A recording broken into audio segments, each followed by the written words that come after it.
what are the considerations, or let's say the risks and the disadvantages mainly of investing in the school zone? Are there any disadvantages?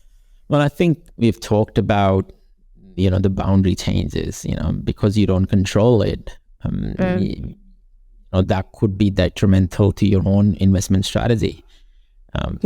So just be careful of, the school catchment zones or the boundary changes, etc. That is predominantly the key. We've talked about, doing the developments and the risk with the neighbors. I think that's another key consideration. The third one, which is an important one, is the reputation of the school. Again, you don't control it. So you might be a hardworking parent and, you want your kids to do well. But because the administration drives the reputation, if the administration changes or the principal changes, the school's reputation can drop quite quickly. And that has happened in the past. I've seen for certain schools where, as soon as the administration change, you see the drop in reputation pretty quickly. Yeah. And so those are some of the key risks that you would have to think about from an owner-occupier perspective. If you're thinking about as an investor, the key thing to think about is that you are paying a premium to be in this zone. And so is that premium worth paying for?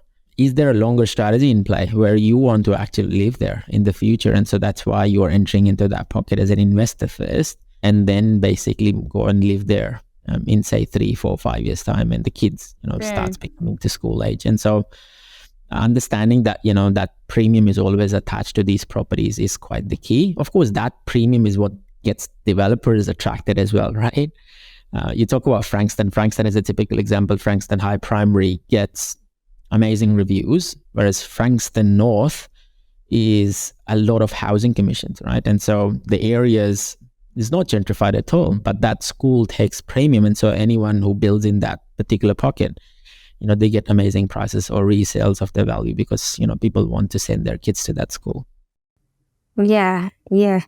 And I went to a school that turned selective. So I missed it when it was selective. Yeah. I was the year that was weeded out. Are there considerations for, we talk about the child itself. I mean, there's the property side of things. We're coming in from the angle of it's good for property values potentially and things like that. I think we need to also, as parents, you're a parent, I'm a parent, I'm sure there are lots of parents listening, obviously going to selective school from an academic point of view is fantastic if your child is so inclined. Look at things holistically. If you're moving into an area because of selective school, we want to make sure as well that it's the right choice for your child and their interests, because there's a whole lot of, I guess, there is additional pressure from the school because they want to keep their grades up, right? And that's definitely part of their marketing as well. We got so many people in the 99th percentile of grades.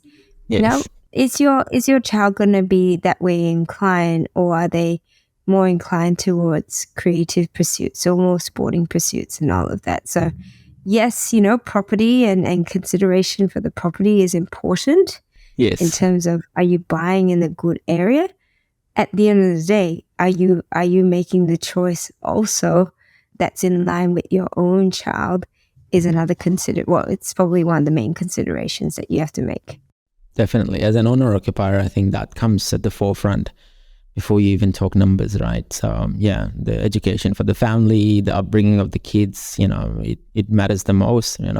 I know of a particular family where 2 kids go to 2 separate schools. And so one kid is a high performer and, he goes to a private school, whereas the other kid doesn't. And, I know that it's a 2-tiered behavior and they are comfortable with that, but, they want to ensure that, the kid is rightly challenged and the other one does not feel that, it needs to be pushed and pushed in the direction that he's not comfortable with. And those are the choices that you have to make.